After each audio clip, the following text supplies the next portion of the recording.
ఓం శాంతి.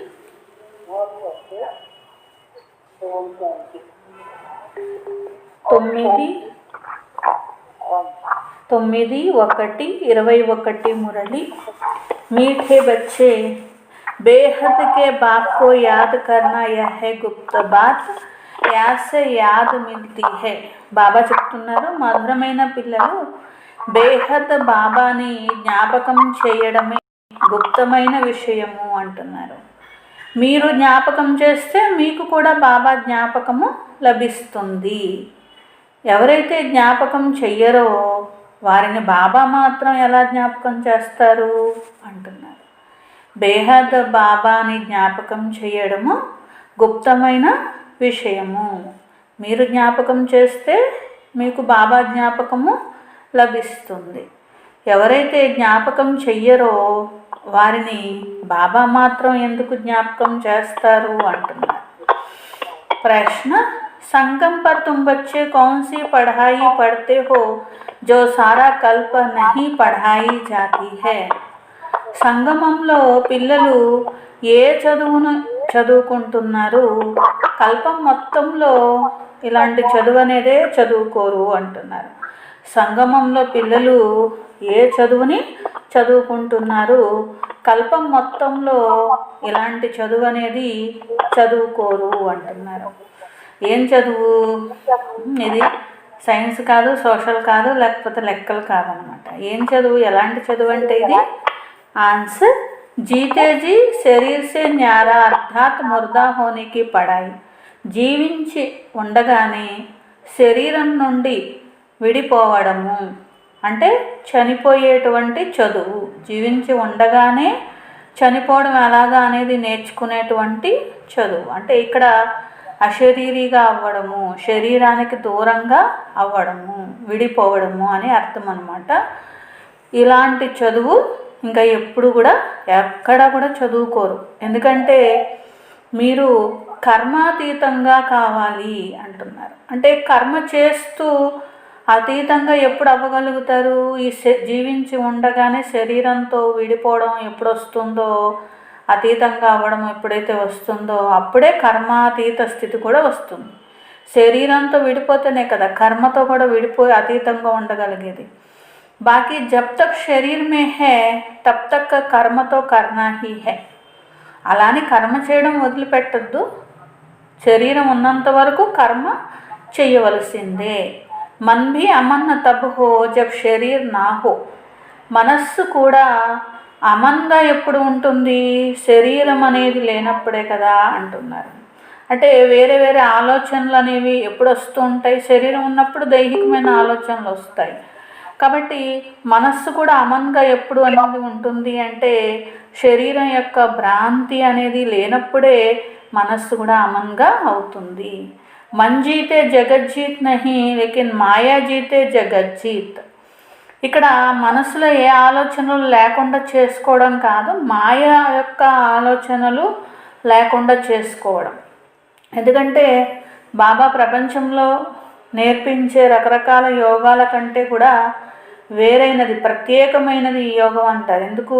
వాళ్ళు మనసులో ఏ ఆలోచన లేకుండా చేసుకునే ప్రయత్నం చేస్తారు. కానీ బాబా శ్రేష్టమైన ఆలోచనలు తప్ప వ్యర్థమైన చెడు ఆలోచనలు లేకుండా చేసుకోవాలి మనసుని అని చెప్తారనమాట.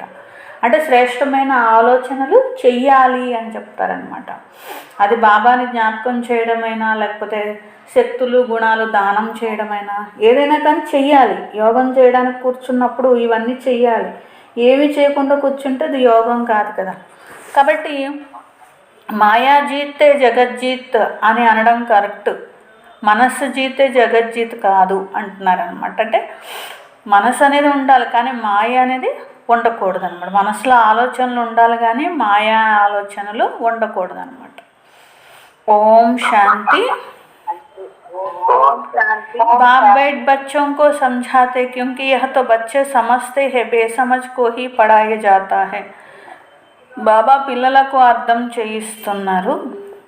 చదువు ఎవరికి చదివిస్తారు? తెలివి తక్కువ వాళ్ళకే కదా చదివిస్తారు అంటున్నారు. అన్నీ వచ్చిన వాళ్ళకి ఎవరైనా చదివిస్తారా ఏంటి? ఏం రాని వాళ్ళకే కదా చదివిస్తారు. ఇప్పుడు బేహద్ బాబా ఉన్నతోన్నతమైన భగవంతుడు వచ్చారు, ఎవరికి చదివిస్తున్నారు? తప్పకుండా जो ऊंचते ऊंच बिल्कुल బేసమజ్ హోంగే. ఉన్నతోన్నతమైన వాళ్ళు ఎవరైతే తెలివి తక్కువగా అయిపోయారో వాళ్ళకే భగవంతుడు చదివిస్తారు. అందుకే మనుషులు చూడండి, చివరి సమయం వచ్చేసరికి తెలివి తక్కువ వారిగా అయిపోయారు అనడానికి గుర్తుగా వినాశకాలే విపరీత బుద్ధి అని అంటారు. విపరీత బుద్ధిగా ఎలా అయ్యారు అంటే ఏంటి అర్థం ఇక్కడ? బాబా అంటారు, మనిషి 84 లక్షల జన్మలు తీసుకుంటాడు, లేకపోతే ఇలా రకరకాలుగా ఏవైతే వ్యతిరేకమైన విషయాల మీద నమ్మకం పెట్టుకున్నారో దాన్నే విపరీత బుద్ధి అని అంటారు. భగవంతుడి మీద నమ్మకం పెట్టుకోకపోవడము ఒక్కటే కాదు, జ్ఞానం యొక్క విరుద్ధమైన విషయాల మీద నమ్మకం పెట్టుకున్నారు. ఎందుకంటే మనిషి తీసుకున్నది 84 జన్మలే, కానీ శాస్త్రాల్లో ఏం చెప్పారు? 84 లక్షల జన్మలు అన్నారు. అంటే అది భగవంతుడు చెప్పేదానికి విరుద్ధంగా ఉంది, నిజంగా జరిగేదానికి విరుద్ధంగా ఉంది. ఆ విరుద్ధంగా ఉన్న దాని మీద ఏం చేశారు? నిజమే అని నమ్మారనమాట. ఇదే విపరీత బుద్ధి అంటారనమాట. 84 లక్షల జన్మలు తీసుకుంటాము అంటే తీసుకుంటారు అనుకున్నారనమాట. ఇంకా ఏమనుకున్నారు? విపరీత బుద్ధిగా ఎలా అయ్యారు? పరమాత్ముడు కుక్కలో ఉన్నారు అంటే ఉంటారు, పిల్లిలాగా పిల్లి రూపంలో వస్తారంటే వస్తారు, జంతువు రూపంలో వస్తారు అంటే వస్తారు అనేసారు. దీన్ని ఏమంటారు? విపరీత బుద్ధి అని అంటారు. వినాశకాలే విపరీత బుద్ధి అని అంటారు అంటున్నారు. ఇప్పుడు మీది ప్రీతి బుద్ధి అయింది కదా. సెకండ్ నంబర్ పాయింట్ దేని చాహే బాప్నే సంచాయ. విపరీత బుద్ధిగా అయిపోయిన దానికి గుర్తులేంటి అంటే ఫస్ట్ నంబర్లో ఏం చెప్పాలంట? మనిషి జన్మ 84 లక్షల జన్మలు తీసుకోరు అని చెప్పాలంట. రెండో నెంబర్ పాయింట్ ఏం చెప్పాలంట? కుక్కలాగా పిల్లిలాగా ఆ రూపంలో ఈ రూపంలో భగవంతుడు రారు అనేది చెప్పాలంట. జబ్ కోయి నయా ఆతా హైతో, ఎవరు కొత్త వాళ్ళు వచ్చినా వాళ్ళకి ఇవన్నీ తెలియవు కదా. ఇలా భగవంతుడు కుక్క రూపంలో రారు, పిల్లి రూపంలో రారు, పరంధామం నుండి ఈ బ్రహ్మ తనువులోనే అవతరిస్తారు అనేది ముందు నిశ్చయం అవనంత వరకు వాళ్ళకి ఏం అర్థమైనట్టు కాదు, జ్ఞానం అనేది అర్థమైనట్టు కాదనమాట. అందుకనే ఎవరు కొత్త వాళ్ళు వచ్చినా మొట్టమొదట ఈ విషయాలు అర్థం చేయించాలి. హద్దు తండ్రి ఎవరు, బేహద్దు తండ్రి ఎవరు, పరిచయం తెలియచేయాలి కదా. బేహద్ తండ్రి అందరికంటే గొప్పవారు. హద్దు తండ్రి అంటే ఆయన చిన్న బాబా. బేహద్ తండ్రి అంటే శివ బాబా. బేహద్ ఆత్మలు అంటే ఈ సృష్టిలో ఉన్న అనంతమైన ఆత్మలు, ఇంతమందికి తండ్రి బేహద్ తండ్రి అని చెప్పి. హద్దు తండ్రిని జీవాత్మ అంటారు. అంటే హద్దు తండ్రి కూడా శరీరంలోకి వచ్చి జన్మ తీసుకుంటారు కాబట్టి. అదే బేహద్ తండ్రిని పరమాత్మ అంటారు. అందరాత్మల తండ్రి ఆయనకు తండ్రి ఉండరు. హద్దు తండ్రికి ఒక తండ్రి ఉంటారు, కానీ బేహద్ తండ్రికి తండ్రి ఉండరు, ఆయనే పరమాత్మ ఉన్నారు. ఈ నాలెడ్జ్ కూడా పిల్లలందరికీ ఒకే రకంగా అర్థం కాలేదు, ఏకరసగా ధారణ అవ్వలేదు అంటున్నారు. అసలు కొంతమంది పిల్లలకి 1% అర్థమైంది అంటే అర్థమవుతుంది అవునంటారు, కానీ దాని మీద నిశ్చయంగా ఉండరు అనమాట. అంటే ధారణ అవ్వదనమాట. కొందరికి 95% ధారణ అయితే కొందరికి 1% ధారణ అయింది. ఇవన్నీ అర్థం చేసుకునేటువంటి విషయాలు. ఎవరికి బాగా అర్థమవుతుంది? సూర్యవంశంలో వెళ్ళే వాళ్ళకి అన్నీ బాగా అర్థమవుతాయి. రాజా రాణి తదా ప్రజ అందరూ అట్లాగే ఉంటారు కదా. ప్రజా మే సబ్ ప్రకార్కే మనుష్య హోతే హై. ప్రజలంటే అన్ని రకాల వాళ్ళు ఉంటారు. ప్రజలంటే ప్రజలే. ఇది చదువు. తమ బుద్ధి అనుసారంగానే ప్రతి ఒక్కరూ చదువుకుంటారు. ఎవరి పాత్ర వారికి లభించి ఉంది. ఒక్కొక్క ఆత్మ ఒక్కొక్క రకంగా చదువుకుంటుంది. కల్పం పూర్వం లాగానే ఈ చదువు ఇప్పుడు చదువుకుంటున్నారు. చదువుకోవడం కాదు, ధారణ కూడా అట్లాగే మరి చేస్తారు. పఢాయి కబ్ ఛుపీ నహీ రహ సక్తి హై. బాబా అంటున్నారు, వీరు బాగా ధారణ చేసిన ఆత్మలు అనేది గుప్తంగా ఏమి ఉండదు, అర్థమైపోతూనే ఉంటుంది కదా. ఎందుకంటే వాళ్ళ నడవడిక, వాళ్ళ సేవను బట్టి అర్థమైపోతుంది వీళ్ళు ధారణ చేసిన వాళ్ళ చేయని వాళ్ళ అనేది తెలిసిపోతుంది కదా. చదువుని బట్టి గుప్తంగా ఏమీ ఉండదు, కనిపిస్తుంది. దాన్ని బట్టి పదవి కూడా లభిస్తుంది. ఆగే చల్ ఇమ్తిహాన్ హోతా హీ హై. బిగర్ ఇమ్తిహాన్ ట్రాన్స్ఫర్ తో హో నా సకే. ముందుకెళ్తే ఎగ్జామ్స్ వస్తాయి. ఎగ్జామ్ పెట్టకుండా ఎవరైనా ట్రాన్స్ఫర్ చేస్తారా ఏంటి? ఎగ్జామ్ పెట్టే ట్రాన్స్ఫర్ చేస్తారు. అంటే ఏంటి, లాస్ట్ ఎగ్జామ్స్లో చదువు ఎంత ఉంది, ధారణ ఎంత ఉంది తెలిసిపోతుంది.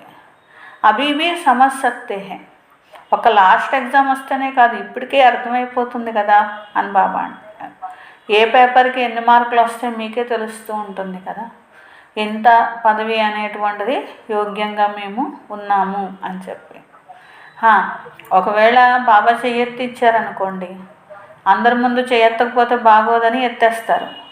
కానీ లోపలైతే తెలుస్తూనే ఉంటుంది కదా, మేము ఈ పదవికి అర్హత ఉన్నవాళ్ళము, ఈ పదవికి అర్హత లేని వాళ్ళము, మీకే తెలుస్తుంది కదా అని బాబా అంటున్నారు. దిల్ మే సమझते भी है हम यह कैसे बन सकेंगे.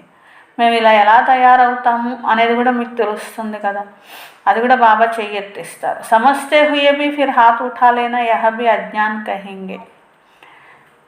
అర్థమైనా కానీ నేను యోగ్యంగానే ఉన్నాను అని చెయ్యెత్తారనుకోండి, బాబా అంటారు అది కూడా అజ్ఞానమే కదా అంటున్నారు. ఎంత అజ్ఞానం. బాప్తో झट समझ जाते हैं. బాబాకి అన్నీ అర్థమైపోతాయి. इनमें स्टूडेंट्स में अकल होता है, वह समझते हैं हम स्कॉलरशिप लेने के लायक नहीं हैं. మరి బాబా అంటారు ఇంకా ఈ స్టూడెంట్స్ కంటే బయట స్టూడెంట్సే బెటరు. ఎందుకంటే కొంచెం ఆ చదువుకునే వాళ్ళకైనా తెలుస్తుంది. నీకు స్కాలర్షిప్ వచ్చేంత చదువు ఉందా అని అడిగితే లేని వాళ్ళు ఉన్నది అని చెప్పరు. ఎందుకంటే లేని వాళ్ళు లేదనే చెప్తారనమాట. కానీ ఇక్కడ కొంతమంది పిల్లలు ఏం చేస్తారంట, అంత అర్హత లేకపోయినా అంత యోగ్యత లేకపోయినా ఉన్నది అని ఎత్తుతూ ఉంటారంట. నేను ఫలానా పదవికి నాకు అర్హత ఉన్నది అని ఎత్తుతూ ఉంటారంట. బాబా అంటారు దీనికన్నా అజ్ఞాని స్టూడెంట్సే బెటర్ కదా అంటున్నారు. టీచర్ చదివించేదాన్ని బట్టి నాకు ఎన్ని మార్కులు వస్తాయి అనేది కనీసం వాళ్ళకి తెలిసి ఉంటుంది కదా అంటున్నారు. మరి అలాగే మీకు కూడా తెలిసి ఉండాలి, మేము పాస్ విత్ ఆనర్ అవుతామా అవ్వమా. సిద్ధ హోతా యహ ఇత్నీ హీ బుద్ధి నహీ హై, దేహాభిమాన్ బహుత్ హై.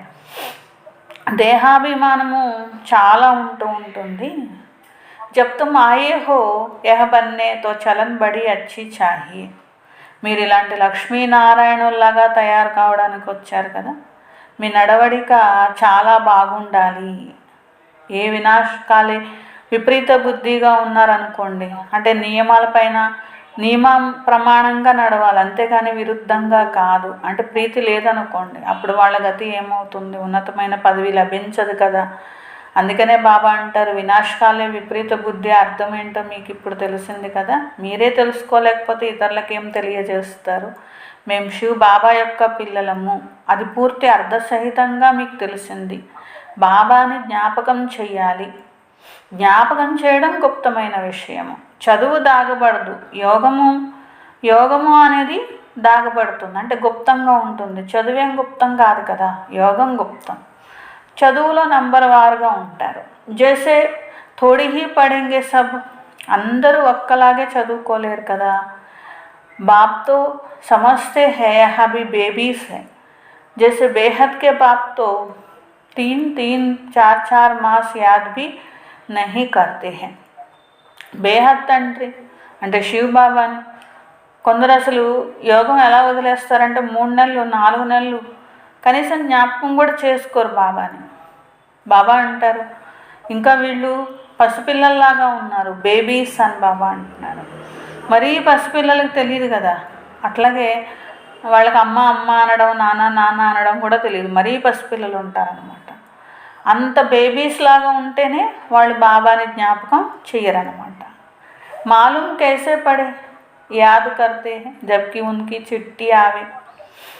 బాబా అంటున్నారు మరి జ్ఞాపకం చేస్తున్నారు చెయ్యట్లేదు అంటే కనీసం బాబాకి లెటర్ రాస్తున్నారా, బాబాకి కనిపిస్తున్నారా, దాన్ని బట్టి చెప్తారంట బాబా.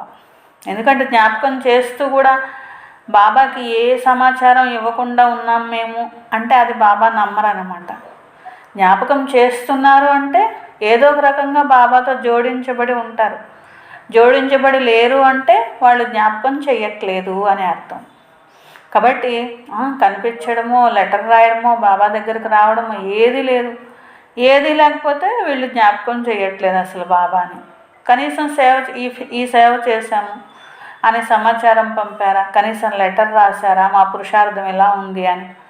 యహ్ రూహానీ సర్వీస్ కర్తా హూ, సబూత్ చాహియే. మీరు నేను బాబాని జ్ఞాపకం చేస్తున్నాను అని అంటే సరిపోదు, రుజువు కావాలి నాకు అని బాబా అంటున్నారు. ऐसे तो देहाभिमानी होते हैं जो ना तो कभी याद करते ना सर्विस का सबूत दिखाते हैं. బాబా అంటారు అప్పుడు వీళ్ళు దేహాభిమానంలో ఉన్నారు అని అంటారు. అటు సేవ చేయరు, ఇటు యోగము చేయరు, ఏమీ చేయరు, ఏ రుజువు బాబాకి ఇవ్వరు. సమాచారం కూడా కనీసం జీవించి ఉన్నారో లేదో కూడా సమాచారం బాబాకి తెలియదు కదా. బాబా ఫలానా ఫలానా ఆయే ఉनको यह समझाया तो आप भी समझते हैं బచ్చా జిందా హై. బాబాకి ఎప్పుడన్నా సేవా సమాచారమో ఫలానా వాళ్ళకి ఫలానా విధంగా చెప్పాం బాబా అనే సమాచారము, ఏదో ఒక సమాచారం చెప్తా వీళ్ళు బతికే ఉన్నారు అని అనుకుంటారు కదా. సర్వీస్ సమాచార ఠీక్ దేతే హై, కోయి తో 3-4 మాస పత్ర నహీ లిఖతే హై. కొందరు 3 నెలలు 4 నెలలు విడిపోయి ఉంటారు, ఏ సమాచారాలు బాబాకి ఇవ్వరు. కోయి సమాచార నహీ తో సమझेंगे మర్ గయా బీమార్ హై. ఎవరైనా ఏ సమాచారం లేకపోతే చనిపోయినట్లు, లేకపోతే రోగం వచ్చినట్లు, అంటే మాయ యొక్క ఏదో ఒక రోగం పట్టుకుంటుంది కదా. బీమార్ మనుషులు లిఖ్ నహీ సక్తే, లేకపోతే స్థూలంగా ఏదైనా అనారోగ్యం ఉందనుకుంటారు. ఎందుకంటే రోగంతో ఉన్నవాళ్ళు లెటర్ కూడా సమాచారం కూడా రాయలేరు కదా. అభి కోయి లిఖతే హమారీ తబియత్ ఠీక్ నహీ తో ఇస్లియే పత్ర నహీ లిఖా, కోయి తో సమాచార్ హీ నహీ దేతే, నా బీమార్ హై దేహాభిమాన్ హై. కొందరు అనారోగ్యంగా లేరు, బాగానే ఉన్నారు, తింటున్నారు, తాగుతున్నారు, అన్నీ చేస్తున్నారు, కానీ బాబాకు సమాచారం ఇవ్వరు. అప్పుడు బాబా అనుకుంటారు వీళ్ళకి దేహాభిమానం, అందువల్లే బాబాకి ఏ సమాచారం ఇవ్వలేదు, బ్రతికున్నారా లేదా అనేది కూడా చెప్పలేదు అని. ఫిర్ బాబ్ భీ యాద్ కిస్కో కరే. మరి అలాంటి వాళ్ళని బాబా మాత్రం ఎందుకు జ్ఞాపకం చేయాలి? వాళ్ళ పేరు ఎందుకు తీసుకోవాలి? వాళ్ళని ఎందుకు జ్ఞాపకం చేయాలి? మీరు నాకు సమాచారం ఇచ్చి మీరు ఈ విధమైన పురుషార్థం చేస్తున్నాను బాబా అనే బాధ్యత కలిగి ఉంటే అప్పుడు బాబా మిమ్మల్ని జ్ఞాపకం చేస్తారు, ఫలానా పిల్లలు అని. మీరే చేయకపోతే నేను మాత్రం ఎందుకు చేస్తాను అని బాబా అంటున్నారు. దేహాభిమానం కారణంగానే ఇలా చేస్తూ ఉంటారు. బాబా వచ్చి అర్థం చేయిస్తున్నారు. భగవంతుడు సర్వవ్యాపి అని చెప్పేశారు. 84 లక్షల రకాల జన్మలు తీసుకుంటారు మనుషులు అని చెప్పడం జరిగింది. దీన్నే రాయి బుద్ధి మనుషులు అని అంటారు. భగవంతుడి గురించి ఇలా రాయిలోనూ రప్పలోనూ ఉన్నాడు అని చెప్పేశారు. ఇది బేహద్గా నింద చేయడము, బేహద్ నింద అంటారు దీన్ని అంటున్నారు. అంటే ఎన్ని తిట్లు తిట్టారో లెక్క కూడా వేయడానికి వీల్లేదు. అన్ని రాయిల్లో రప్పల్లో ఉన్నారు భగవంతుడు, నువ్వు రాయివి అని అన్నట్లే కదా. ఇసిలే పాపకైతే మేరీ కిత్నీ గ్లాని కర్తే హై. ఇలా రాయిలో రప్పలో భగవంతుడు ఉన్నారు అని అనడమే చాలా చాలా పెద్ద నింద చేయడం భగవంతుడికి. ఇది కూడా నంబర్ వారుగానే అర్థమవుతుంది. మేము తిడుతున్నాము అనేది కూడా భగవంతుడిని తిడుతున్నాము అనేది కూడా తెలియదు. ఒకటి భగవంతుడు వచ్చి మీరు నన్ను తిడుతున్నారు అని చెప్పినా కానీ అర్థం కావట్లేదు మనుషులకి అంటున్నారు. ఇదే బేహద్ రాయి బుద్ధిగా అయిపోవడం అంటే, ఇదే భక్తి మార్గం అంటే. భక్తి మార్గంలోనే కదా ఇలా అంటారు. ఒకసారి బాబా దగ్గరకు వచ్చి జ్ఞానం విన్నారు, ఇది నింద చేయడం నాకు అని బాబా చెప్పారు, అయినా కానీ నమ్మరనమాట. అయినా కానీ మాకు అట్లా పాడుకుంటేనే బాగుంటుంది, భగవంతుడా నువ్వు అన్నిట్లో ఉన్నావు అని పాడుకుంటేనే బాగుంటుంది అనుకుంటూ ఉంటారు. ఒకవైపేమో భగవంతుడా నువ్వు వచ్చినట్లయితే నీపైనే బలిహారం అవుతావు, నీ వారిగానే ఉంటావు అని పాటలు పాడతారు. ఒకవైపు నువ్వు అన్నిట్లోనూ ఉన్నావు అని అంటూ ఉంటారు. ఒకవైపేమో నిన్నే వారసుడిగా చేసుకుంటాము అని అంటూ ఉంటారు. या वारिस बनाते हैं तो कहते हैं पत्थर डिक्कर में हो, कितनी ग्लानी करते हैं. ఇలా రాయిలో రప్పలో అన్నిట్లో ఉన్నారు అని అనడమే నింద చేయడము, తిట్టడం ఉన్నది. ఇప్పుడు బాబా అంటారు ఇలాంటి మీరు నింద చేసినప్పుడు, ఇలాంటి అధర్మం పెరిగినప్పుడే నేను వస్తాను.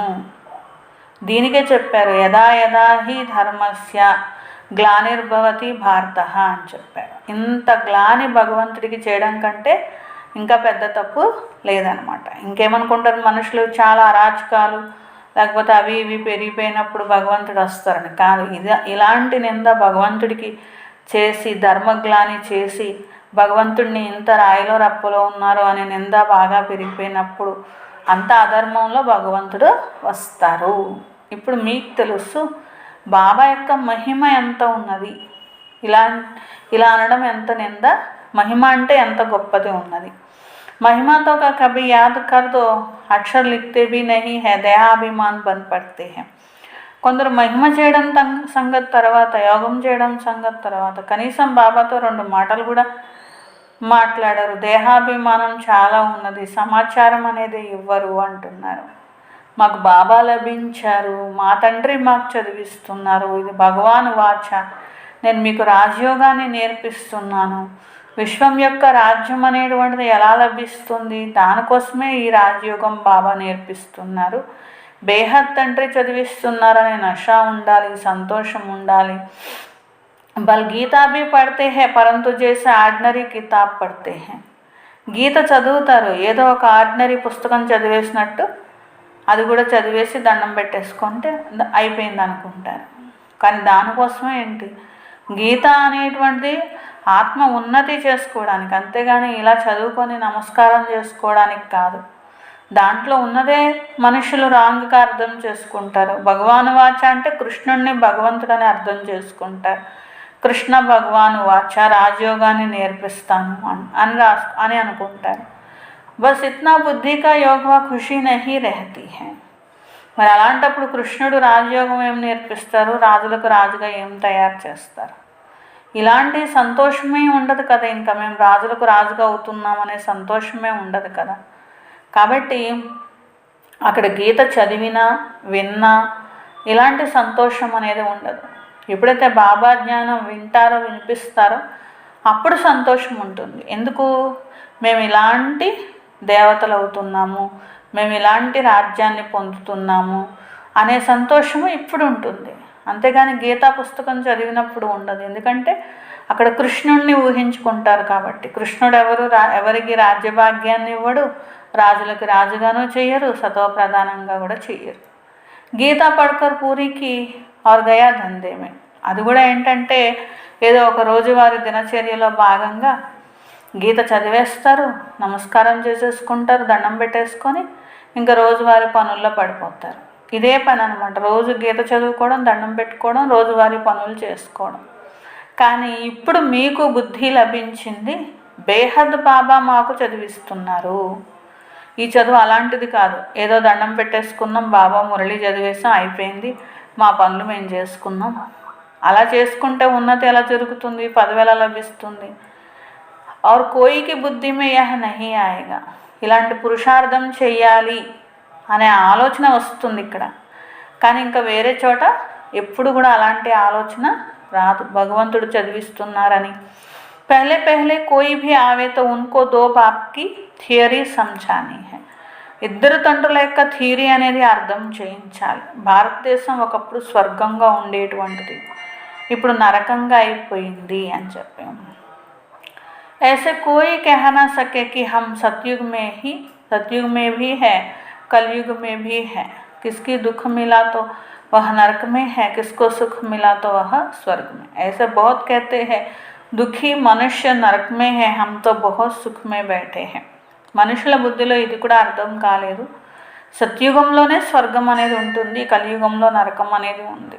ఎందుకంటే కొంతమంది ఏమనుకుంటారు, చాలా ధనం ఉన్నది, ఎక్కువ కష్టాలు ఏం లేవనుకోండి, మేము స్వర్గంలో ఉన్నాము అనుకుంటూ ఉంటారు.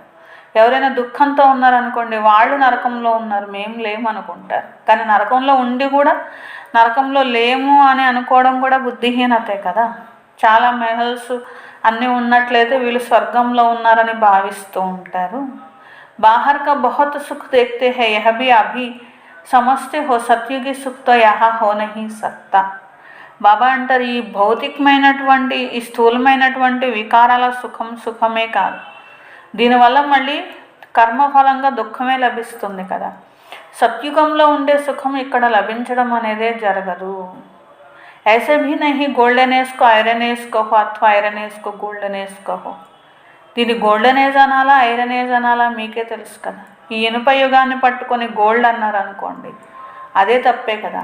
గోల్డెన్ ఏజ్ పట్టుకొని ఐరన్ అన్నారు అనుకోండి, అది తప్పే కదా. ఎవరు బంగారాన్ని పట్టుకొని ఇనుమనరు, ఇనుమును పట్టుకొని బంగారం అనరు. అలా అంటే తెలుగు తక్కువతనం అంటారు. అట్లాగే ఈ ఐరన్ ఏజ్డ్ ప్రపంచాన్ని పట్టుకొని గోల్డెన్ ఏజ్ స్వర్గం అంటే తప్పు. गोल्डन एज ప్రపంచాన్ని పట్టుకొని ఐరన్ ఏజ్డ్ అంటే అది తప్పే. ऐसा समझने वाले को भी अज्ञानी कहेंगे. అలా భావించిన వాళ్ళని ఏమంటారు? బంగారాన్ని ఇనుమని, ఇనుముని బంగారం అనే వాళ్ళని ఏమంటారు? అజ్ఞాని అంటారు కదా. ముందు బాబా థీరీ ఏంటో చెప్పాలి, బాబా సిద్ధాంతం ఏంటి అసలు అనేది అర్థం చేసుకోవాలి. భగవంతుడు వచ్చిందే పతితుల్ని పావనంగా చేయడానికి, మనుషుల్ని దేవతలుగా చేయడానికి, ఈ నరకాన్ని స్వర్గంగా చేయడానికి. బాబాకి అప్ని పెహచాన్ దేతే హే. ఫస్ట్ బాబా ఏం చేస్తారు అలా చేయాలంటే? తన పరిచయాన్ని ఇస్తారు. ఇంకెవ్వరికీ తెలియనటువంటి భగవంతుని పరిచయం. ఎందుకంటే భగవంతుని పరిచయం ఈ సృష్టిలో ఎవ్వరికీ తెలియదు. తెలియని కారణంగానే ఏమంటారు? భగవంతుడు సర్వవ్యాపి, అందరిలో ఉన్నారు అంటారు. అంతేగాని పరంధామంలో జ్యోతిర్బిందువుగా ఉన్నారు అని ఎవరికైనా తెలుసా ఏంటి? ఎవ్వరికీ తెలియదు. ఇప్పుడు మీరు చిత్రాలు చూపిస్తున్నారు, ఆత్మ పరమాత్మ రూపం ఒకే రకంగా ఉంటుంది. ఇదివరకు ఈ విషయం మీకు తెలియదు కదా. ఆత్మ ఎలా ఉందో పరమాత్మ రూపం కూడా అలాగే ఉంటుంది. అందరిలో ఉండేదేమో ఆత్మ, పరమాత్మ ఏమో ఆత్మలందరి యొక్క తండ్రి. ఇవన్నీ బాబానే చెప్తారు ఎలా వస్తారు, అందరు ఆత్మలు పరంధామంలో ఒకప్పుడు ఎలా ఉండేటువంటి వారు అని చెప్పి. బయట వాళ్ళు ఎవరు అర్థం చేయించలేరు కదా. భాష కూడా తేలికైన భాషలో బాబా చెప్తారు. అక్కడ గీతలో కృష్ణుడి పేరు వేశారు. నిజానికి కృష్ణుడేమి గీత వినిపించేవారు కాదు. అయినా సత్యుగంలో సంస్కృతం ఇలాంటివన్నీ మాట్లాడుకోరు కదా. సత్యుగంలో ఉంటారు శ్రీకృష్ణుడు. ఆ విషయం కూడా వాళ్ళకి తెలియదు.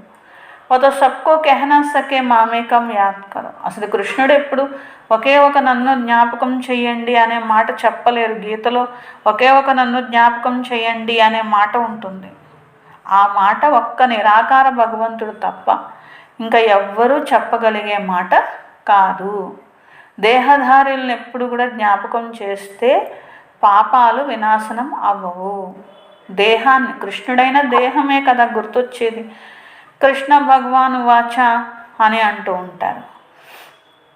మరి వాచ అంటే దేహంతో చెప్పేది అని. దేహం యొక్క అన్ని సంబంధాలు వదిలి ఒకే ఒక నన్ను జ్ఞాపకం చెయ్యండి అని దేహం ఉన్న వాళ్ళు ఎలా చెప్పగలుగుతారు? కృష్ణుడికి దేహం ఉన్నది, సంబంధాలు ఉన్నాయి కదా. పైగా చిన్నపిల్లవాడు. ఇది ఎంత పెద్ద పొరపాటు, ఎంత తేడా వచ్చేసింది.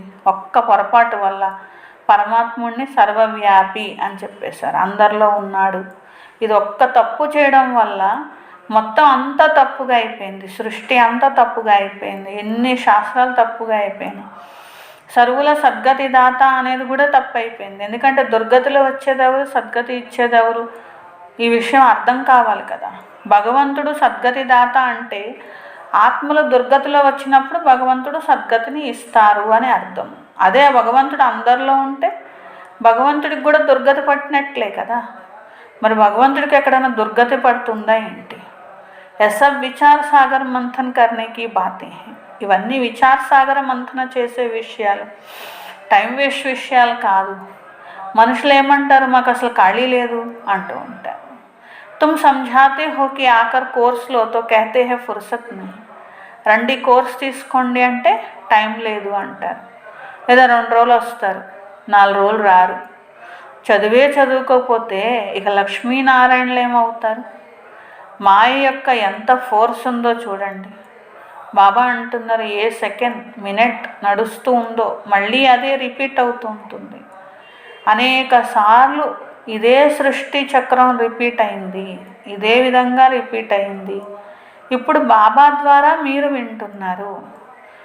తో జనన మరణ మీద ఆతే నహి. బాబా ఎప్పుడు జన్మ మరణాల్లో రారు. भेंट की जाती पूरा जन्म मरण में कौन आता है. అన్ని జన్మ మరణాల్లోనూ పూర్తిగా జన్మ మరణాలు వచ్చేది ఎవరు? అస్సలు రానిది ఎవరు? అస్సలు రానిది ఒక్క బాబా మాత్రమే. మిగిలిన వాళ్ళందరూ జన్మ మరణాల్లో రావాల్సిందే. ధర్మాత్మలైనా ఎవరైనా రావాల్సిందే.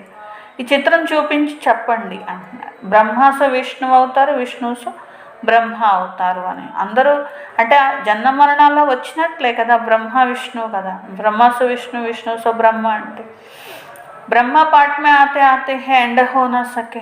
यह चित्र फिर भी आकर सब देखेंगे फिर समझाएंगे. దీనికి ఎండ్ ఉండదు. బ్రహ్మే విష్ణువు అవుతారు, విష్ణువే బ్రహ్మ అవుతారు.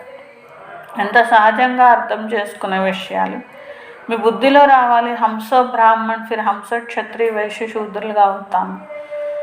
ఫిర్ బాప్ ఆయేంగే తో హంస బ్రాహ్మణ్ బన్ జాయేంగే. మరలా బాబా వస్తే హంస బ్రాహ్మణులుగా అవుతారు అని. ఇదే గుర్తుంచుకోండి. స్వదర్శన చక్రధారి అని వారికే అంటారు. बहुत है जिनको याद ठहरती नहीं, तुम ब्राह्मण ही స్వదర్శన చక్రధారి बनते हो. మీరు బ్రాహ్మణులు, మీరే స్వదర్శన చక్రధారిగా అయ్యేవారు. దేవతలకి స్వదర్శన చక్రం అనేది గుర్తుండదు కదా. ఈ నాలెడ్జ్ అనేటువంటిది, చక్రం అనేది ఎలా తిరుగుతుంది? ఈ జ్ఞానమంతా దేవతలు వచ్చి తీసుకోరు, మీరే తీసుకుంటున్నారు. మనుష్య స్వదర్శన చక్రధారి कहलाने లాయక్ नहीं. ప్రపంచంలో మనుష్యులు స్వదర్శన చక్రధారి అనిపించుకునే యోగ్యంగా లేరు కదా. ఈ మనుష్య సృష్టి, मनुष्यों की सृष्टि मृत्युलोक ही अलग है. जैसे भारतवासियों की रस्म रिवाज अलग है, सबका अलग अलग होता है. బాబా అంటారు, ఈ మృత్యులోకం అనేది పూర్తిగా ఇప్పుడు వేరుగా ఉన్నది కదా. భారతవాసీల యొక్క ఆచారాలు వేరుగా ఉంటాయి, మిగిలిన దేశాల వాళ్ళ ఆచారాలు ఎలా వేరువేరుగా ఉంటాయి. అట్లాగే దేవతల యొక్క ఆచారాలు వేరుగా ఉంటాయి, మృత్యులోకం యొక్క మనుషుల యొక్క ఆచార వ్యవహారాలు వేరుగా ఉంటాయి. రాత్రి పగలంతా తేడా ఉంటుంది అని బాబా అంటున్నారు. మనుషులు అంటూ ఉంటారు, మేము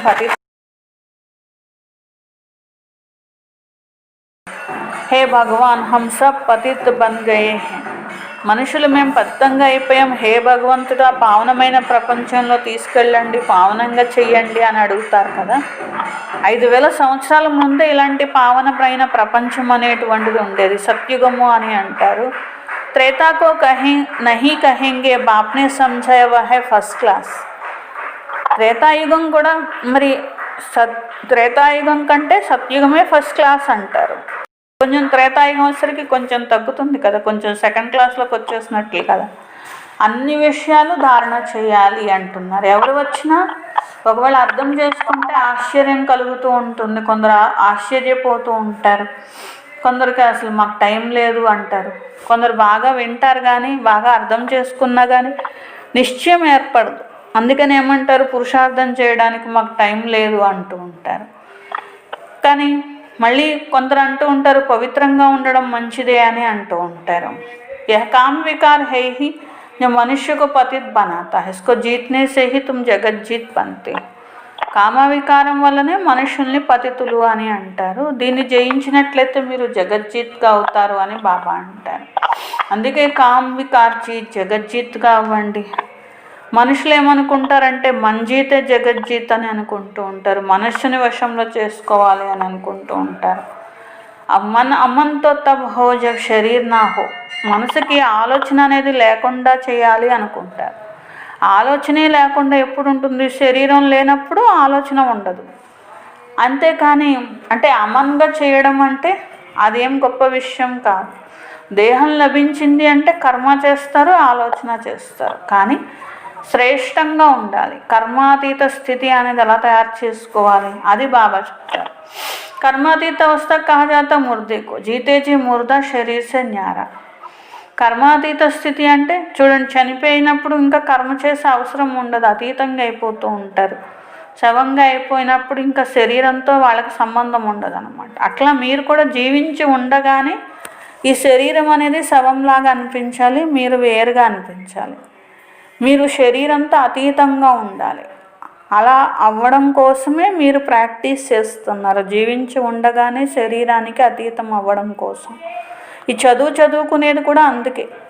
శరీరంతో ఆత్మ వేరుగా అవ్వాలి, అతీతంగా అవ్వాలి. నేను ఆత్మను, పరంధామ నివాసిని ఉన్నాను. ఆత్మ శరీరంలో వస్తుంది, వచ్చినప్పుడు మనుషులని అంటారు. శరీరం తీసుకొని కర్మ చేస్తుంది. అలా ఒక శరీరం అయ్యాక ఇంకో శరీరం తీసుకుంటుంది, అది అయ్యాక ఇంకొక శరీరం. ఇట్లా కర్మ అనేది ఆత్మ చేయవలసే ఉంటుంది, ఎప్పటికీ కర్మ చేస్తూనే ఉంటుంది. శాంతిగా కూర్చునే విషయం లేదు కదా. మరి కర్మ అనేది చేయాల్సిందే. మూలవతనంలో ఉన్నప్పుడే కర్మ చేయకుండా ఉంటుంది, అంతే. సృష్టి చక్రం ఇక్కడే తిరుగుతూ ఉంటుంది కదా. బాబా మరియు సృష్టి చక్రాన్ని అర్థం చేసుకోవాలి. దీన్నే నాలెడ్జ్ అంటారు. यह आँखें जब तक पतित क्रिमिनल है तो इन आँखों से पवित्र चीज़ देखने में आ नहीं सकती. ఈ కళ్ళు ఎప్పటి వరకు అయితే పతితంగా ఉన్నాయో, క్రిమినల్గా ఉన్నాయో, అప్పుడు ఈ కళ్ళతో పవిత్రమైన వస్తువుని ఎట్లా చూడగలుగుతారు? అందుకని జ్ఞానం యొక్క మూడవ నేత్రాన్ని బాబా మీకు ఇచ్చారు. कर्मातीत स्थितिని పొందాలి, దేవతలుగా తయారు కావాలి. इन आँखों से देवताओं को देखते रहेंगे, बाकी शरीर में इन आँखों से कृष्ण को देख नहीं सकते हैं. అప్పుడు ఎదురుగా దేవతలు ఉన్నట్లుగా కళ్ళకు కనిపిస్తున్నట్లుగా అనిపిస్తుంది. అలా అని ఈ శరీరం యొక్క కళ్ళకు కాదు. ఈ శరీరం యొక్క కళ్ళతో కృష్ణుణ్ణి ఎప్పటికీ చూడలేరు. ఎందుకంటే ఈ శరీరం యొక్క కళ్ళు పతితమైనవి. వీటికి కృష్ణుడు కనిపించే అవకాశము లేదు. కేవలం కనిపించడము అంటే సాక్షాత్కారం ఒక్కటే. సాక్షాత్కారం చేసుకుంటే తప్ప మామూలుగా ఎవరు ఈ రెండు కళ్ళతో కృష్ణుణ్ణి చూడలేరు. అల్పకాలకే లియే ఖుషీ రహతీ హై, కానీ సాక్షాత్కారం వల్ల లాభం ఏముంది? కొంచెం సేపు సంతోషం ఉంటుంది అంతే, కోరిక తీరుతుంది అంతే. డ్రామాలో సాక్షాత్కారాలు కూడా ఇమిడి ఉన్నాయి, కానీ సాక్షాత్కారం వల్ల ప్రాప్తి ఇమిడి లేదు అని బాబా అంటున్నారు. దాంతో ఏ ప్రాప్తి లభించదు, కూసేపు ఆనందం అనే ప్రాప్తి తప్ప. అచ్చా, मीठे मीठे सिखलते बच्चों प्रति मात पिता बाप दादा का याद प्यार और गुड मॉर्निंग. रूहानी बाप की रूहानी बच्चों को नमस्ते. हम रूहानी बच्चों की रूहानी बाप दादा को याद प्यार गुड मॉर्निंग और नमस्ते. मेरा बाबा, प्यारा बाबा, मीठा बाबा, शुक्रिया शुक्रिया शुक्रिया. धारणा कोसम फर्स्ट पॉइंट, शरीर से न्यारी आत्मा हूँ, जीते जी शरीर में रहते जैसे मुर्दा स्थिति के अभ्यास से कर्मातीत अवस्था बनानी है. శరీరంలో ఉన్నా కానీ నేను ఒక అతీతంగా ఉన్న ఆత్మను, అంటే ఈ శరీరానికి అతీతంగా ఉండే ఆత్మను. జీవించి ఉండగానే, ఈ శరీరంలో ఉండగానే ఈ శరీరం ఒక శవము అనే స్థితి మీకు అభ్యాసం చేయాలి. ఈ యొక్క కర్మాతీత స్థితి అనేది మీరు తయారు చేసుకోవాలి. సెకండ్ పాయింట్, సర్వీస్ కా సబూత్ దేనా హై. సేవ చేసి బాబాకి జీవించే ఉన్నాము, దేహాభిమానం లేదని రుజువు ఇవ్వాలి. దేహబాన్ కో చోడ్ అప్నా సచ్చా సచ్చా సమాచార్ దేనా హై. దేహాభిమానం వదిలి తమ సమాచారం బాబాకి ఇవ్వాలి. పాశ్వితానర్గా అయ్యే పురుషార్థం చేయాలి. वरदान, सर्व खाते और रिश्ते एक बाप से रखने वाले डबल लाइट फरिश्ता भव. అన్ని ఖాతాలను సంబంధాలని ఒక్క బాబాతోనే పెట్టుకునేటువంటి డబల్ లైట్గా ఫరిష్తాగా కండి. డబల్ లైట్ ఫరిష్తా అవ్వాలంటే దేహం యొక్క భ్రాంతితో దూరంగా ఉండండి. ఎందుకంటే దేహ భ్రాంతి అనేది మట్టి లాంటిది. यदि इसका बोझ है तो भारीपन है. ఒకవేళ దీని బరువు ఉందనుకోండి, అప్పుడు భారీగా అనిపిస్తూ ఉంటుంది. ఫరిష్తా అంటే తమ దేహంతో పాటు ఏ సంబంధము లేనివారు. ఫరిష్తా, రిష్తా అంటే సంబంధం, ఫరిష్తా అంటే దేహంతో సంబంధం లేనివారు అని. కాబట్టి ఫరిష్తా అంటే దేహంతో సంబంధం లేనివారు. బాబాకా దియా హువా తన్వి బాప్కో దే దియా. ఈ శరీరం ఎవరిచ్చారు? భగవంతుడు. భగవంతుడు ఇచ్చిన శరీరం కూడా భగవంతుడికి ఇచ్చేసాము. ఈ విధమైన సమర్పణత. అప్ని వస్తువు దూసరే కో దే దే తో అప్నా రిష్తా ఖతం. మీరు ఏదైనా వస్తువు వేరే వాళ్ళకి ఇచ్చేస్తే ఆ వస్తువుతో మీకున్న సంబంధం సమాప్తం అయిపోతుంది కదా. అట్లా ఈ శరీరాన్ని కూడా ఎప్పుడైతే మీరు బాబాకి ఇచ్చేసారో ఈ శరీరంతో కూడా సంబంధం సమాప్తం అయిపోయింది. సబ్ హిసాబ్ కితాబ్, అప్పుడు లెక్క ఖాతాలన్నీ ఇచ్చేసినట్లే, ఇచ్చిపుచ్చుకోవడాలు బాబాకి ఇచ్చేసినట్లే, అన్నీ బాబాతో పెట్టుకున్నారు. సబ్ పిछले ఖాతే రిష్తే ఖతం, అన్ని పాత ఖాతాలు సమాప్తం మరియు అన్ని పాత సంబంధాలు సమాప్తం. ఇప్పుడు బాబా ఇచ్చిన సంబంధాలు, బాబా ఇచ్చిన ఖాతా తప్ప ఇంకేమీ ఉండకూడదు. అయితే సంపూర్ణ బెగ్గర్, ఇలా అన్ని ఖాతాలు సమాప్తం చేసి అలాగే అన్ని సంబంధాలు సమాప్తం చేసిన వారిని బాబా బెగ్గర్ అంటారు. Beggar to prince. ఎప్పుడైతే ఇలా బెగ్గర్గా అవుతారో అప్పుడే డబల్ లైట్ ఫరిస్తాగా అవుతారు. స్లోగన్, अपनी विशेषताओं को प्रयोग में लाओ तो हर कदम में प्रगति का अनुभव करेंगे.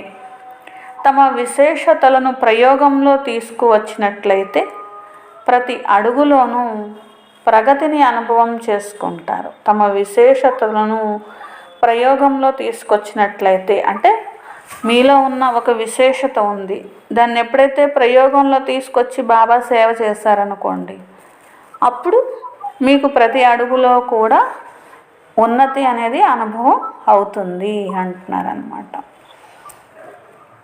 స్వమానము. నేను సర్వ ఖాతాలు సంబంధాలు బాబాతో పెట్టుకునే ఆత్మను. నేను సర్వ ఖాతాలు సంబంధాలు బాబాతో పెట్టుకునే ఆత్మను. సర్వ ఖాతాలు సంబంధాలు అన్ని ఖాతాలతో సంబంధం పెట్టుకునే ఆత్మ.